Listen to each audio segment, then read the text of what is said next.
صديقي العزيز، قبل ما تقفل الفيديو أنا جاي استشيرك. من هو المتسبب الأول بالموسم الكارثي لريال مدريد؟ الرئيس أم اللاعبين أم المدرب؟ أنا راح أتكلم، وبعد ما أخلص الحلقة وتكون سمعتني رتب لي إياهم بالتعليقات.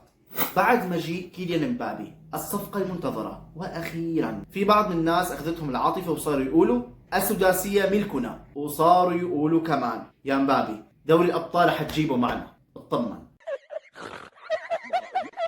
ولكن يلي اخذوها بعقلانيه كانوا بيعرفوا انه مبابي ما راح يتالق مباشره، بالاضافه ريال مدريد ما راح يكون مرعب مثل ما لهم متوقعين. وبصراحه انا نزلت حلقه بعنوان ماذا ننتظر من كيليان مبابي وحكيت فيها.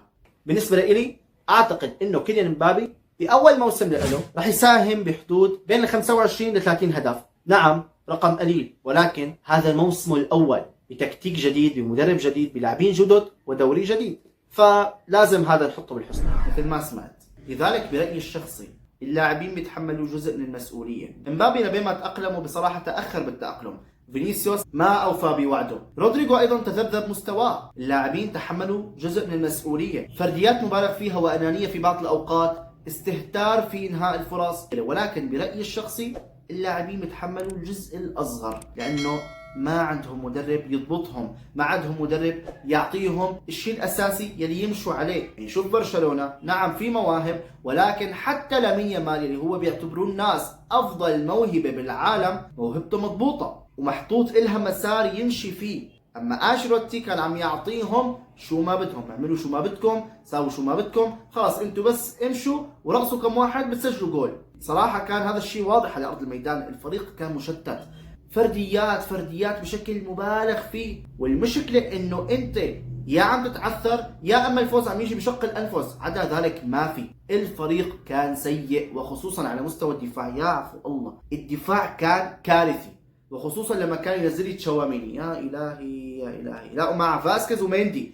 مثلث برمودا حرفيا. لذلك الفريق مع انشيلوتي بالنصف الاول كان عم يجرب الفرديات، وكان عم يجرب انه يلا انا بتركهم على راحتهم. ولكن يا اخي انت لما شفت النصف الاول سيء، طيب النصف الثاني غير، بدل. ابدا، لا حياه لمن تنادي. لذلك انشيلوتي بيتحمل جزء كبير من المسؤوليه ايضا بموضوع العناد على التشكيله. يعني فاسكيز باكثر مباراه خذلك، خلص يا اخي هذا بديل. فالفيردي ثبته كظهير ايمن، لا انا ما بدي اخسره كلاعب وسط، خليه كوسط وخلي فاسكيز ظهير. طيب انا متفق معك وماشي رح امشي معك، خلي فالفيردي ظهير بالمباريات الكبرى وفاسكيز خلص بديل. لا لا لا لا، لازم ننزله بالكلاسيكو، لازم نخسر، لازم ما في مجال، لازم اجلطكم قبل ما اروح. اللهم صل على النبي. العمش ما عنده قلب، ولك ما بيحس فينا، ما بيحس في حدا. ما اختار العناصر المناسبة، العناد بالتشكيلة، بالإضافة إعطاء حريات كبيرة وخصوصا في الثلث الأخير. أما بالنسبة للرئيس فعيوبه يا جماعة إنه يا زلمة لما أنت شفت الفريق اجته إصابات، ميليتاو وكارفاخال، خصوصا كارفاخال الموسم الماضي كان شايلك بالظهير الأيمن حرفيا، لازم تعوضه. لا ما راح عوضه، خليني ابني البرنابيو يا معلم. والله في هيك كم لاعب، لا هلا شو بدك باللاعبين يا اخي؟ شوف لي البرنابيو هيك اذا عملنا له شيء 17 طابق فوقاني وعملنا له صاله يا اخي في لاعبين مصابين. لا طول بالك، انت ليش مستعجل؟ فهمت قصدي؟ بيريز بصراحه مسبب بشكل كبير بهي الامور، لانه انت ما عوضت اللاعبين. نعم انشيلوتي ولام بعناده ولكن ايضا بيريز ما عوض له اياهم. ولذلك بيريز بالرغم من انجازاته الا انه بحاجه لمدرب ذو شخصيه قويه يحاول يعبر.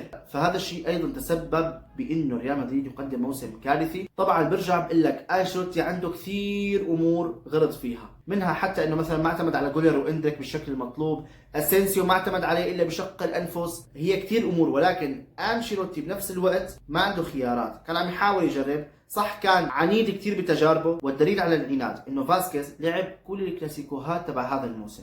ريال مدريد استقبل 16 هدف، تسبب فاسكيز ب8 اهداف. الله يجيبك يا طولة البال، الله يجيبك يا طولة البال. تخيل معي النص، يعني فاسكيز كان عم يلعب لبرشلونه، وكان انشيلوتي مصر انه والله لنزله. ولكن مثل ما قلت لك بيريز يلام وكارلو يلام واللاعبين يلامون ايضا. ولكن انت صنف لي اياهم ورتب لي اياهم واكتب لي بالتعليقات. وهنا اصل الى نهايه حلقه هذه السنه. دعم لك بالاشتراك. السلام عليكم ورحمه الله. كما كتبت سلام.